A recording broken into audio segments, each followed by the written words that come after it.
Sidee loo dhisaa kalsoonida nafsadaada?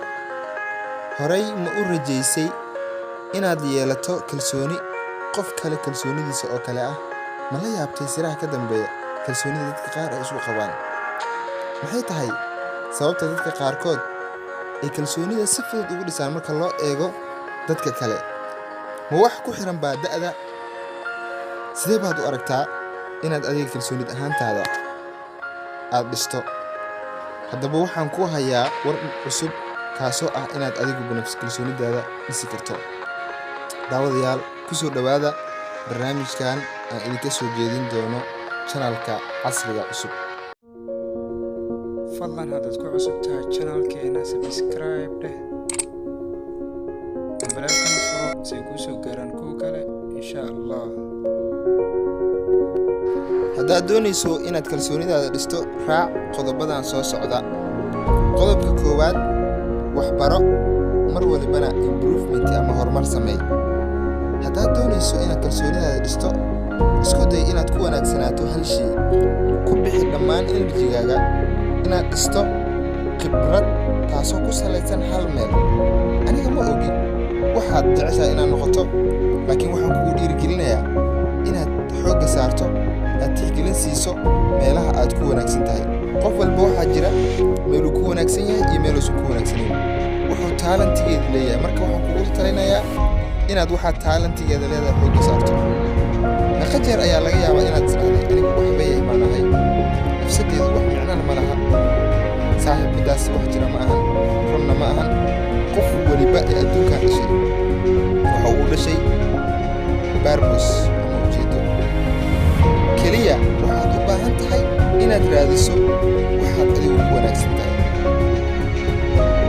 Waxayna ka bilaabanaysaa waxaad jeceshahay adiga.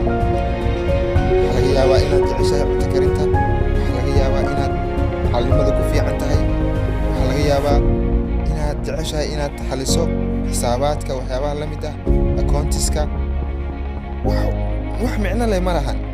Waxay doontaa ahaato, waxaa mar walba muhiim ah qofka inuu isku dayo inuu barto shay kaas ah, kadibna uu dabaqo, ku celceliyo, raadiyo si uu ugu guuleysto hadafkiisa. Ka labaad, ogow inaan ku noolnahay duni aanan dhammaystirnayn. Waxaad ogaataa inaan ku noolnahay duni aanan dhammaystirnayn. Dhammaanteen waxaan sameynaa qaladaad. Haddaba ha ka dhaadhicin nafsadaada inaadan wax qalad ah samayn doonin, maxaa yeelay waad samayn doontaa, waa hubaal. Haddaadan hadda qalad samaynin, ugu yaraan mustaqbalka waad samayn doontaa. Haddaba ha isku dayin inaad ka dhaadhiciso nafsadaada inaadan wax qalad ah samaynin. Haddii aadan wax qalad ah samaynin, ogow inaadan wax isku day ahba samaynin. Ha ka cabsan inaad qalad samayso. Una fikir markaad qalad samayso inay fursad ku ahayd.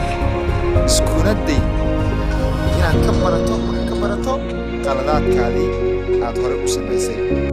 Qodobka saddexaad, mar waliba rumay nafsad ahaantaada ama adigu isrumay.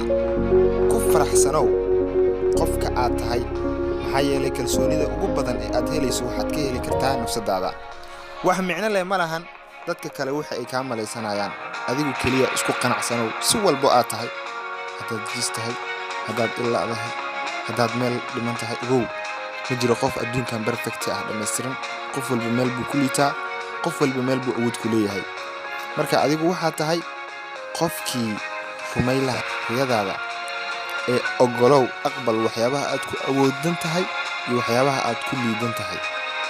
Ogowna xadkaaga. Mar walba u dadaal si aad horumar u samayn lahayd, hankaaguna uu u dhismi lahaa. Qodobka afraad, u fakir si togan. Ka fogow mar walba inaad si qaldan u fikirto. Ahaw qof optimistic ah, khayrka rajeeya mar walba, mutafaa'il ayaa fiican. Isku day inaad ka fogaato dadka negative-ka kula imaada mar walba. Waad fiicnaan doontaa haddaad ka fogaato dadka negative-ka ah. Nafsadaadana ka ilaali inay mar walba ku fikirto negative-ka ama qaab qaldan ay u fikirto. Mar waliba si positive ah u fikir. Daawadayaal, halkaas ayaan ku soo gabagabeynayaa mawduuceygii.